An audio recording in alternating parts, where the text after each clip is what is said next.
Good day everyone, I am Daniel Sophie Palyar and today I will be discussing the second half of the Adlerian therapy. So this is the subtopics that I will be discussing for today. First would be the application, its therapeutic techniques and procedures, the Adlerian therapy from a multicultural perspective, its strengths and its shortcomings, the Adlerian therapy applied to the case of Stan, and lastly would be the summary and evaluation.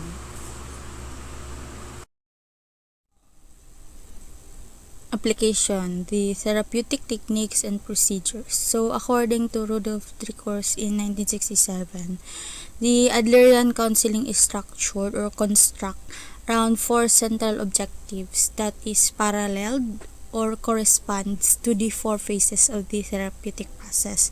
So, the first objective is to establish the proper therapeutic relationship which is aligned to the first phase. Second is to explore the psychological dynamics operating in the client, which is corresponding to the second phase. The third is to encourage the development of self-understanding, which corresponds to the third phase. And fourth is to help the client make new choices, which corresponds to the fourth phase. So these phases are designed in a sequence in order to see the progress in the therapy process. So this approach or Adler's approach to therapy has been now elaborated in what is now called the Adlerian Brief Therapy or the ABT.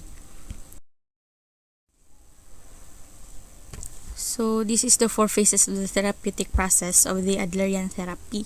So the phase 1 would be establish the relationship. This is between the client and the therapist. The phase 2 would be assessing the individual psychological dynamic or the assessment. The phase 3 is to encourage self-understanding and insight. And the last phase or the phase 4 is the reorientation and re-education. Phase 1. Establish the relationship. So, the Adlerian practitioner works in a collaborative way with the client or in cooperation with the client. So, this relationship is based on a sense of interest that grows into caring, involvement, and friendship. So, the progress of the therapy is only possible if the goals between the client and the therapist are aligned with each other. In addition, the effectiveness of the therapy is also based on the development of a solid relationship between the client and the therapist on the first phase. So, Adlerian therapists focus on making person-to-person contact with the clients rather than starting with the problem. The client's concerns surface quickly on the process of the therapy. However, this should not be the initial focus, but rather on the person. So, one way of doing this is to help the clients be aware of their strengths rather than dealing only on their deficits or their weaknesses. So, when clients enter therapy, they have a decreased sense of self-worth and self-respect. So the task of the therapist is to provide support against this discouragement. Adlerians pay more attention to the subjective experiences of the client than they do to using techniques. So during this phase of counseling, the work of the therapist is to understand the client's identity and their experience of the world. So the techniques to be used are depending to the needs of the client, and this may include attending and listening with empathy, following the subjective experience of the client as closely as possible. So if the client feels deeply understood and accepted, then the client is likely to focus on what or she wants from the therapy, and they can establish goals. So at this stage, the counselor's function is to provide a whole wide angle of perspective or a different perspective that will eventually help the client view their world differently. Next is the phase 2, assessing the individual psychological dynamics. So the goal of this phase is to get a deeper understanding of the individual's lifestyle. The focus of this is to assess the client's identity and how this identity relates to the world they're living in. So there are two forms of interview, the subjective and the objective. The subjective interview helps the client tell their life story as completely as possible. So the process that is used in this interview is empathetic listening and responding. So active listening is not enough in this process. The therapist must have this sense of wonder and interest that will lead to significant questions and answers about the person's life. As I said, the best subjective interviews treat clients as experts in their own lives. So throughout the subjective interview, the Adlerian counselor is listening for clues to the aspects of the client's coping and approaches to life. The second form of interview is the objective, in which it seeks to discover information about how problems in the client's life began, any precipitating events, medical history including the current and past medication, social history, the reasons the client chose therapy at this time, the person's coping with life's tasks, and lastly is a lifestyle assessment. So the lifestyle assessment starts with an investigation of the person's family constellation and early childhood history. So the family constellation, in which Adler considered that the family of origin has a big impact on the individual's personality. He suggested that it was through the family constellation that each person forms their unique view of self, of others, and life. Factors such as cultural and family values, gender role expectation, and the nature of interpersonal relationships are all influenced by the child's observations of interactions within their families.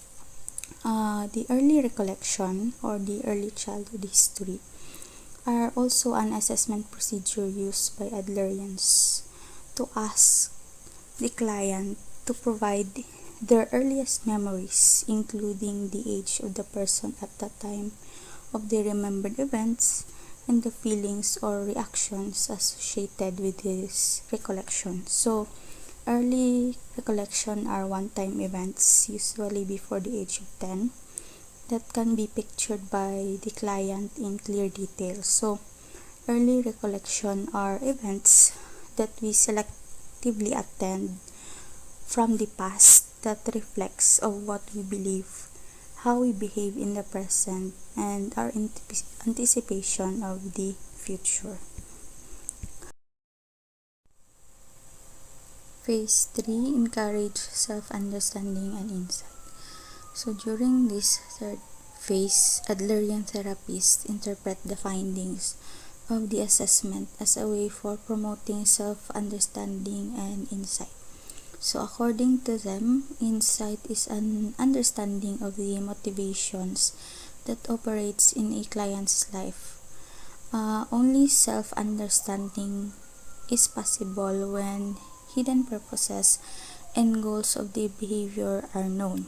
So insight is a meaningful understanding within the therapeutic relationship and acts as a foundation for change. So disclosures and well-timed interpretations are techniques that facilitate the process of gaining insights. So Adlerian disclosures and interpretations are mostly concerned with creating awareness of one's direction in life, one's goals and purposes, one's private logic and how it works, and one's current behavior. So, Adlerian interpretations are suggestions presented tentatively in a form of open-ended questions that can be explored in the session. So, there are mostly guesses, and they are often begin with phrases that are shown in the slide. So, because these interpretations are in a open-ended manner, clients are not led to defend themselves about any speculations, and they are given freedom to discuss, even argue, with the counselor's hunches and impressions. So, through this process, both counselor and the client eventually come to an understanding. So, the client's motivation, how this motivation contributed to the problem, and what can the client do to correct this situation. So, in this process, the counselor helps the client understand the limitations of the style of life that the client has chosen. Lastly, the phase 4, which is the reorientation and re-education. So, this is the final stage of the therapeutic process, which is a action-oriented phase. This is where the insights are put into practice. So, clients are both encouraged and challenged to develop courage to take risks and make changes in their life. So, in this phase, clients can adapt a new style of life based on the insights that they gained in the previous phases of the therapy. Clients can reorient their current style of life to the useful side of life, which is through community feeling and social interest. So, reorientation mostly involves shifting the rules of interaction, process, and motivation. So, these shifts are facilitated through changes in awareness, which happens during the therapy, and these awareness are transformed into action outside of the therapy office. So, throughout this phase, encouragement is very vital. So, encouragement means to build courage, and it is a process of increasing the courage needed for a person to face the trials and difficulties in life. So,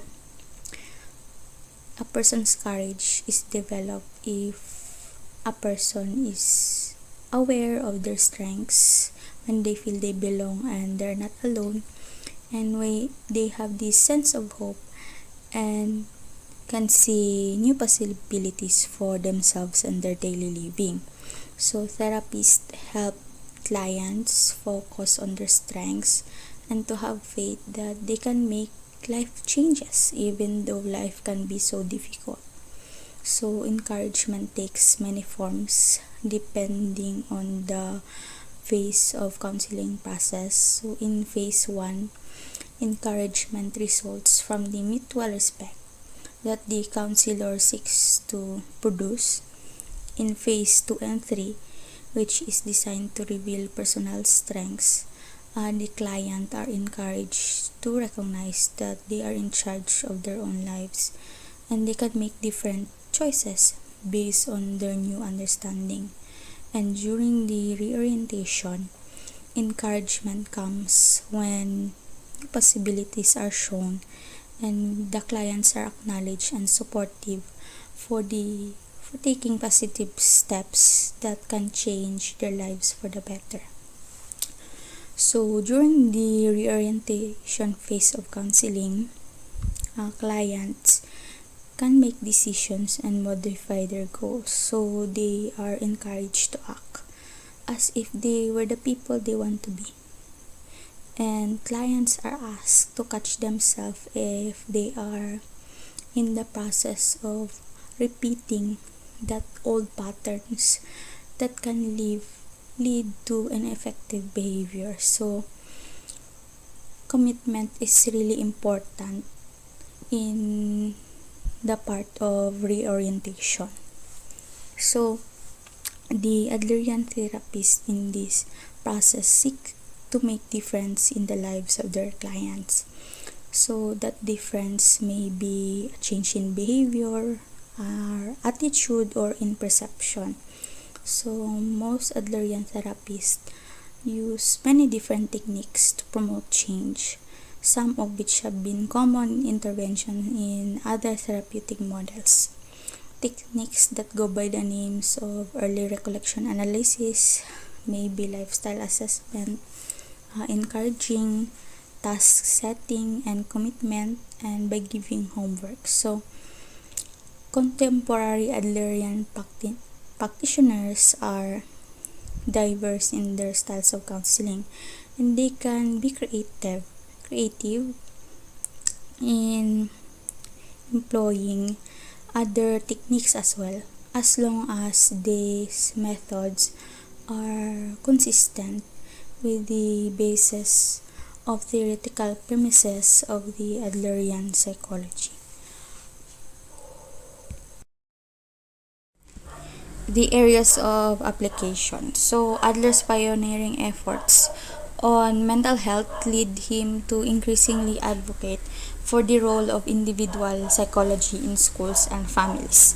So its application to family counseling.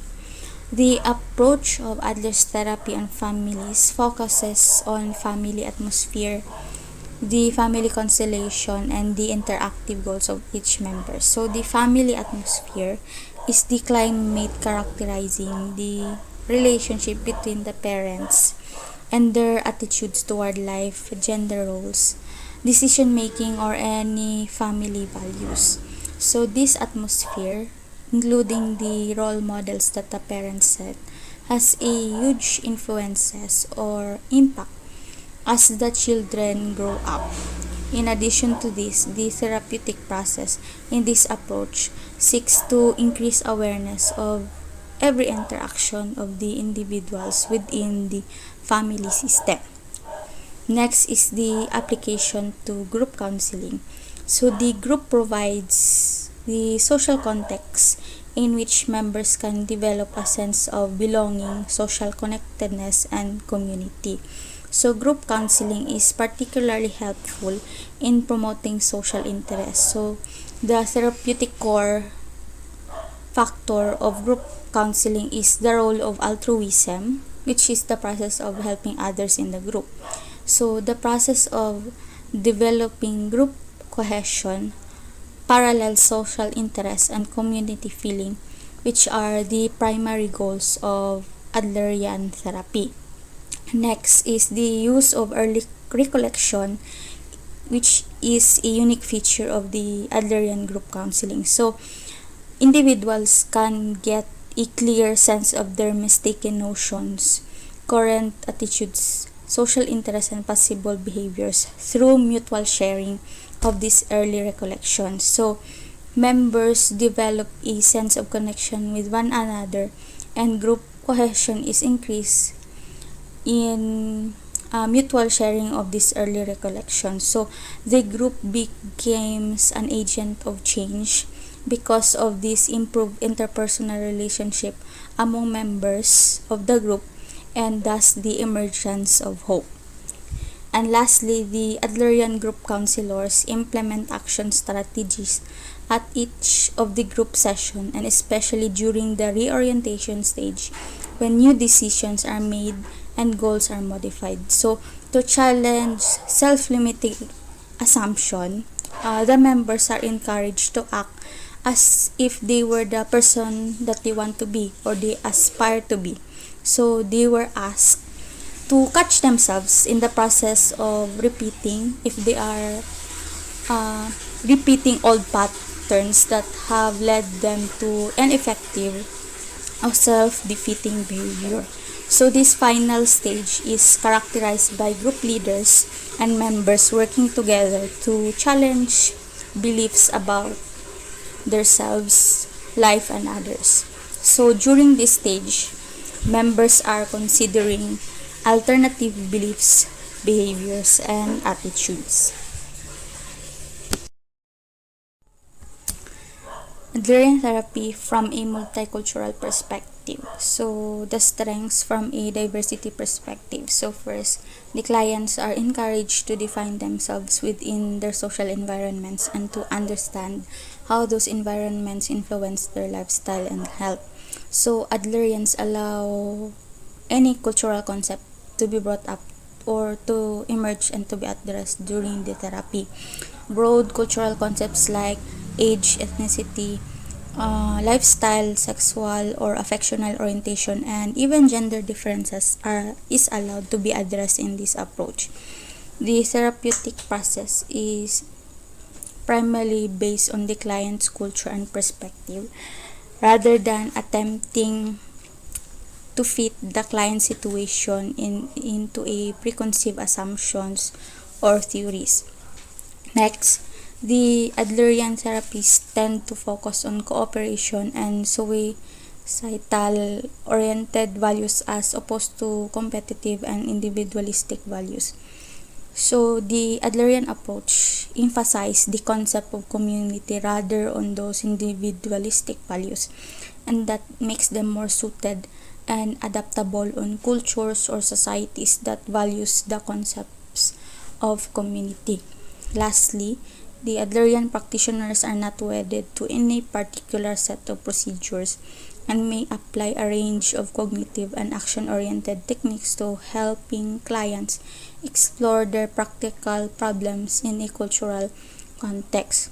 So, Adlerians are very conscious and sensitive on techniques that will be applied to the client situation.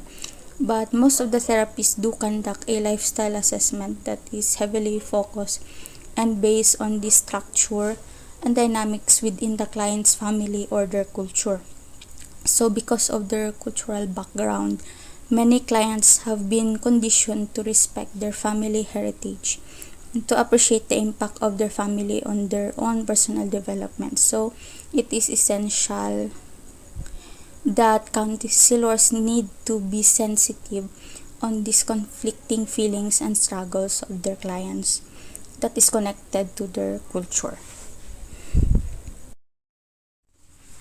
So the strengths has already been discussed. So the next discussion would be the shortcomings from a diversity perspective. So first, the assumptions about the Western nuclear family. So a Western nuclear family consists of a mother, father, and children are built into the Adlerian concepts of birth order and family constellation. So for those people who are brought up in extended family context, like they were brought up in their parents, grandparents, or distant relatives like any aunties and uncles. So the ideas of this birth order and family constellation may be less relevant or at least may need to be reconsidered. Next, the Adlerian theory has some potential drawbacks for clients from those cultures who are not really interested in exploring past childhood experiences, early memories, family experiences, and dreams. So this approach has a limited effectiveness given that some clients don't really understand the purpose or the connection of why exploring the details of their lifestyle has an influence or has a contribution to their current problems. Next, the culture of some clients may contribute to their viewing the counselor as the expert and expecting the counselor will provide them solution to their problems. So for these clients, the role of the Adlerian therapist may pose problems because Adlerian therapists are not experts in solving others' problems. However, their function is to teach people alternative methods of coping with life concerns and not solve other people's problems. Lastly, many clients who have problems are likely to be hesitant to discuss areas of their lives that they might not see as connected to the struggles that bring them into therapy. These individuals may believe that it is inappropriate to reveal family information. So in this situation, it was suggested that The therapist must be extra sensitive and understanding to the client's cultural beliefs about discussing or disclosing family information outside the family. So, if the therapist can demonstrate their understanding to these cultural values, there is a possibility that the client will be open to an assessment or the treatment process. Adlerian therapy applied to the case of Stan. So, there are several key themes under the case of Stan. Stan is a 35-year-old man who has been ordered by the judge to seek professional help after being found guilty of DUI or driving under influence of alcohol. So, in his initial interview, he discloses that he used alcohol to cope with his anxiety and depression. He also said that he works in a construction site and he is a part-time psychology student, given that he wants to have a new life and wants to connect and socialize with people. So, a little childhood background. Stan doesn't particularly feel love from his family, and mostly his parents always compared to him with his siblings. So, he sees most of his parents have a marital conflicts in which his mother always criticizes his father, who is particularly weak and passive under his mother. His marriage failed and got divorced, and he describes his relationship with his ex-wife, who is dominant, similar to the way his mother always criticizes his weak father.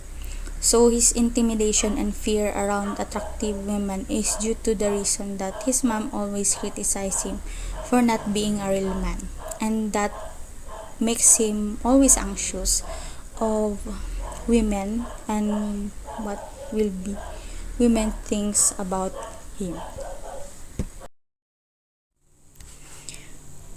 The basic aims of an Adlerian therapist working with Stan are fourfold and corresponds to the 4 stages of counseling, which are establishing and maintaining a good working relationship with Stan.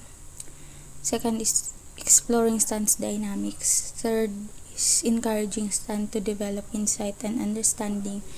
And fourth, helping Stan see new alternatives and make new choices. So, in the first phase, the therapist always pays attention to Stan's subjective experience in order to get the sense of how he reacted to the turning points of his life. So, during the first few sessions, Stan approaches the therapist as if the therapist will give him answers to his problems, and he approaches the therapist out of desperation. So, he was particularly convinced at the time that all the decisions that he makes ends up regretting the results. So, in the therapeutic process, the relationship between the client and therapist are equal. So, the therapist begins to focus on Stan's feelings of inferiority, which he feels in most situations.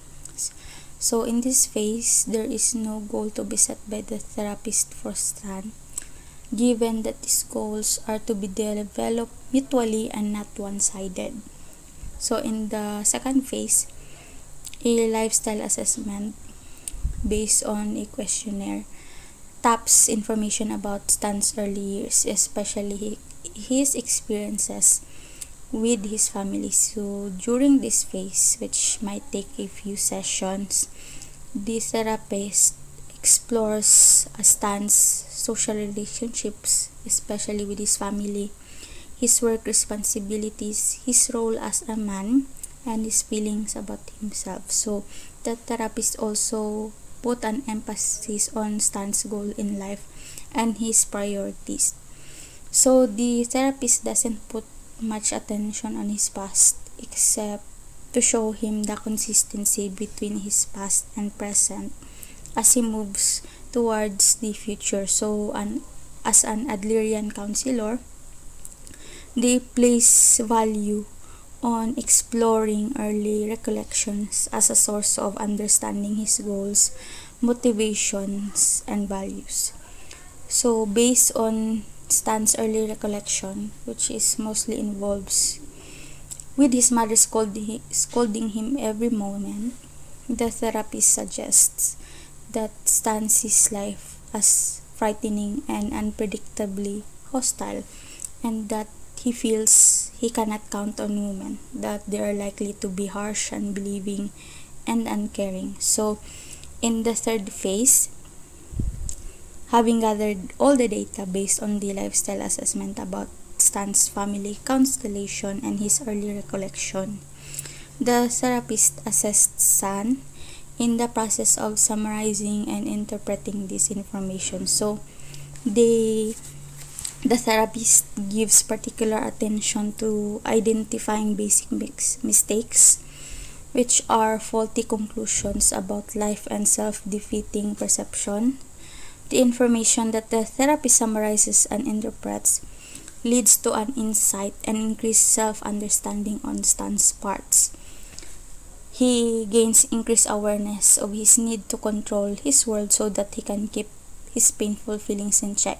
He also sees more clearly that some of his ways he tries to gain control over his pain, which is by using alcohol.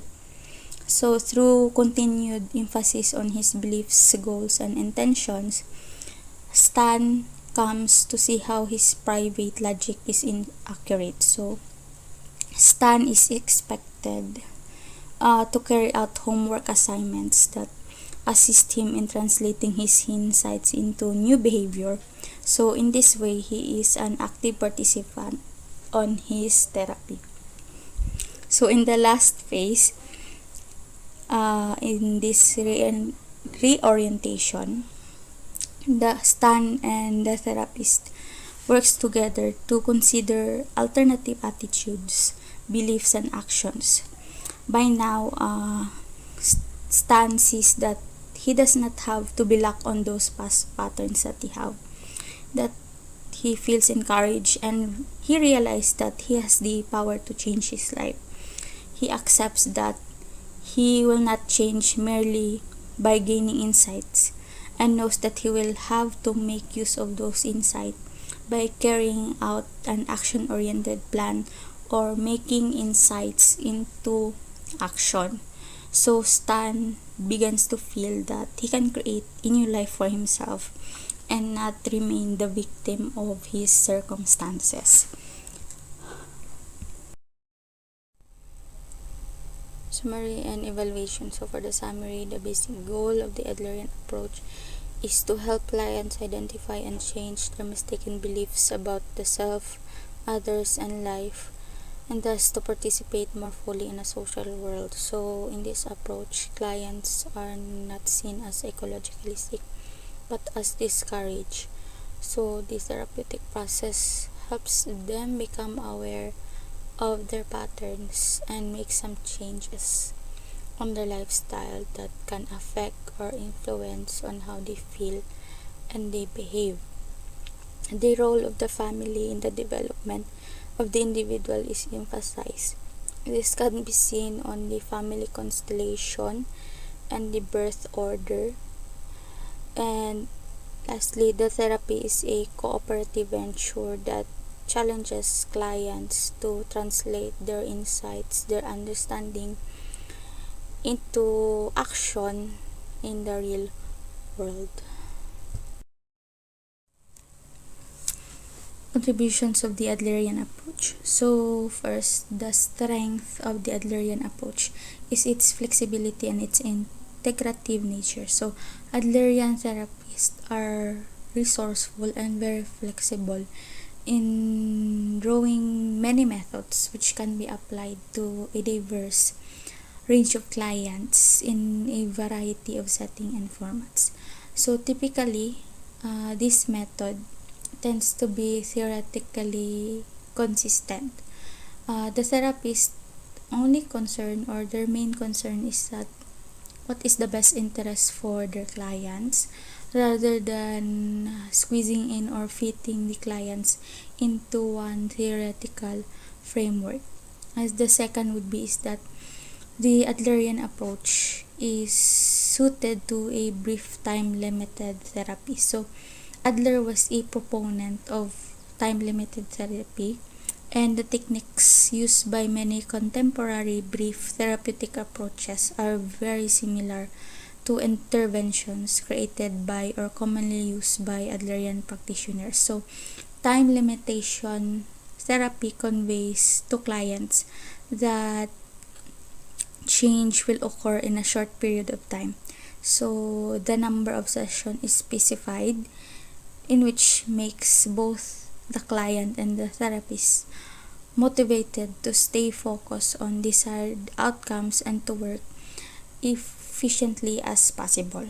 So another contribution is that Adler's ideas were revolutionary and far ahead of his time. So his influence went beyond counseling individuals into extending into the community mental health movement. So theorists like Abraham Maslow, Rollo May, Karen Horney, Eric Fromm have all acknowledged their debt to Adler. So both Frank and May see him as a forerunner of the existential movement because of his position that human beings are free to choose and are entirely responsible for what they make of themselves.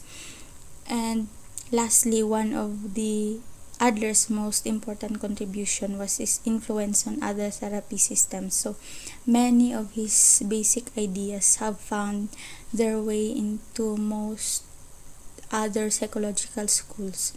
A few of these would be existential therapy, cognitive behavior therapy, rational behavior therapy, reality therapy, feminist therapy, and family therapy. So in many respects, Adler seems to have paved the way for current developments in both cognitive and constructivist therapies. Adler's basic premise is that if clients can change their thinking, then they can change their feelings and also their behavior.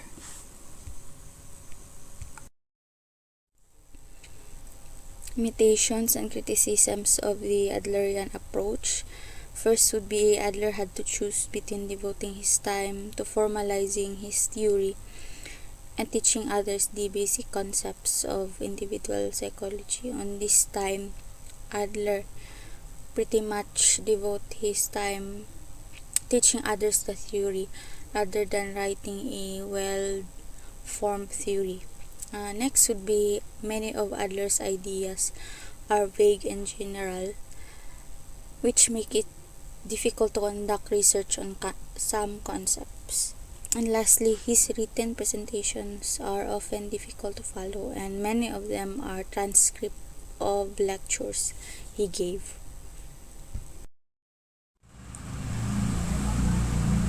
Lastly, this is all my references, and this will be the end of the report. Thank you for listening and have a good day.